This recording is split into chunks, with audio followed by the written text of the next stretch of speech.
Hello and welcome to opening trap number 19. My name is Smauri and this is Tarrasch trap number 2. In the previous video, the Tarrasch trap number 1, we saw a game played by Siegbert Tarrasch, who we see here, that he played in 1887 in the so-called Berlin defense of the Ruy Lopez, or Spanish opening. And in today's game and today's trap, we're going to see another game that he played in the Ruy Lopez, but this time in the so-called Steinitz Variation.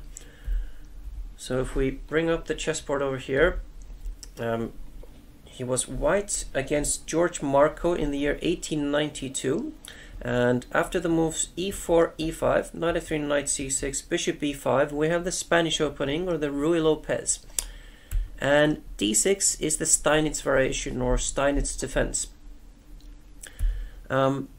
Siegbert Tarrasch played d4, and already he wants to push the pawn to d5 because the knight on c6 is pinned. So black unpinned, and after knight c3, knight f6, notice how both players have brought out a lot of their minor pieces, which is good. And after castles, bishop e7, white played rook e1. Now, how should black react here? The most obvious move might be to castle, but that is in fact a mistake, and we're going to see why. Instead, he should have played e takes d4, for example, and then he would have been fine. So what's wrong with the natural looking move castles? Well, white's going to do a series of forced moves that are going to lead to a very good position for him that we're going to see. And the first thing that he does is he removes the defender of the e5 pawn, which is the knight on c6. So bishop takes c6, trades his bishop for the knight, bishop takes, and now d takes e5, d takes e5, and here white needs to do an in-between move, or Zwischenzug, as they say in German, which is he has to trade queens now. Queen takes c8, rook takes c8, and now knight takes e5, and white is a pawn up. You might be thinking, well, what about that pawn on e4? Can black not take that? And the answer is actually no. If he does, which he did, he's going to get into trouble. He took with the bishop, but let's first see what happens if he had taken with the knight, which is even worse. Now, white's going to remove the defender of that knight with the move knight takes c6, and black has some pretty bad choices here. If he takes on c3, then the in-between check knight takes e7, king has to move, and b takes c3, and white is 2 pieces up. And if he takes, instead of after knight takes c6, if he takes on c6, then white can now simply take on e4, either with a rook or with a knight. Notice how if he takes with a rook, then the knight on c3 defends against the back rank mate, but knight takes e4 also, and white is a piece up. So he cannot take, after knight takes e5, he cannot take on e4 with the knight because of all of this. So he took with the bishop instead. And after knight takes e4, knight takes e4, black may have been thinking, well, things aren't so bad because white cannot take my knight. Because if he does, then it is white to get checkmated very quickly with a back rank mate. Rook takes rook d1 check, rook blocks, and rook takes rook mate. So how does white win then after knight takes e4? Well, the winning move is knight d3. And so here, notice how the rook on e1 is skewering both those black pieces on the e-file. That means that if the knight moves, then we can just win the bishop on e7. So black has to defend his knights, and well, there are two ways. He could play f5, which he did, or he could play rook d4. And after the move rook d4, we play f3 anyway. And now you can't move the knight because then we take the bishop, so bishop c5. And here white just has to be a little bit careful.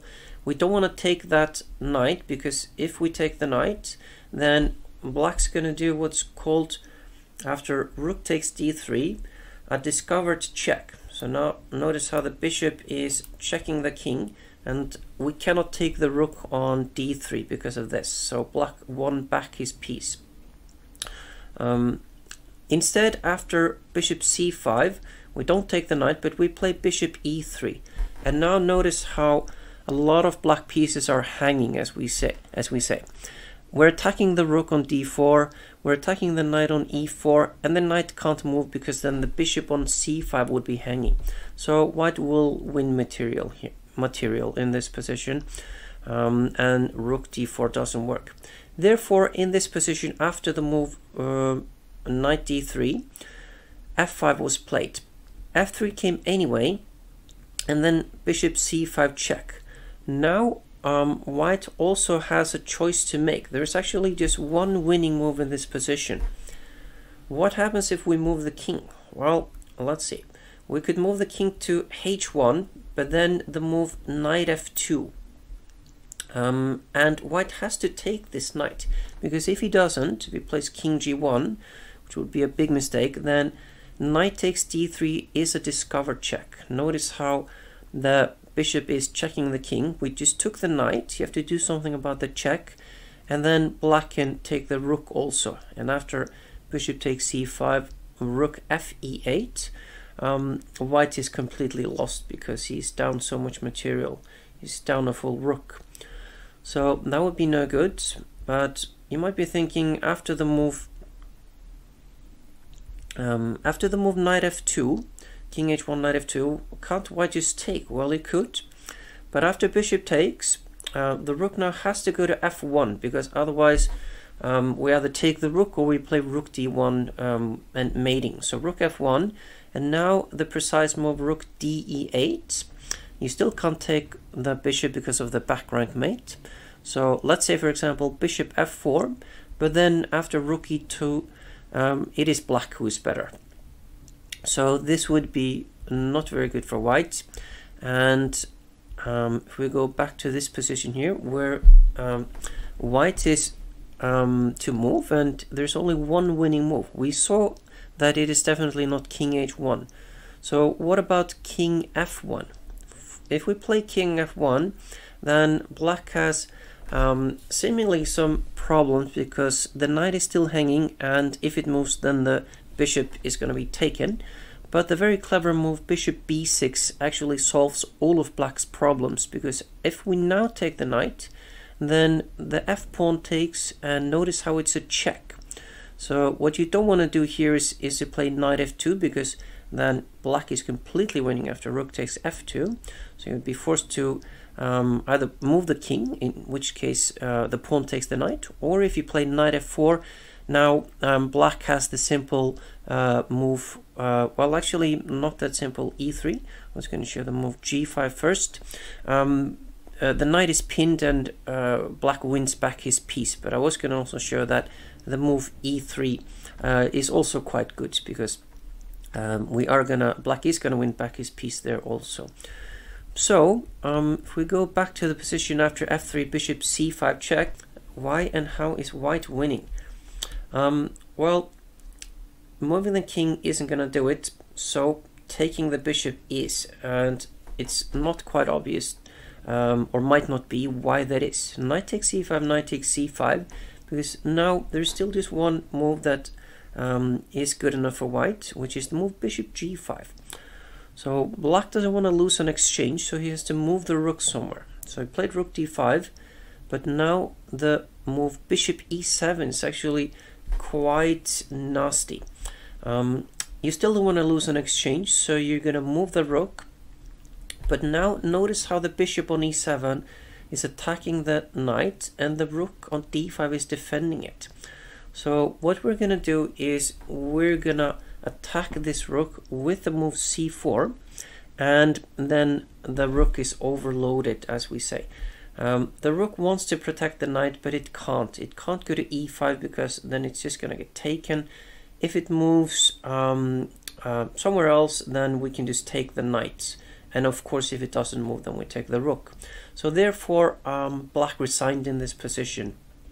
And it's a very nice trap, because it is not obvious why it is a mistake after move 7 for white.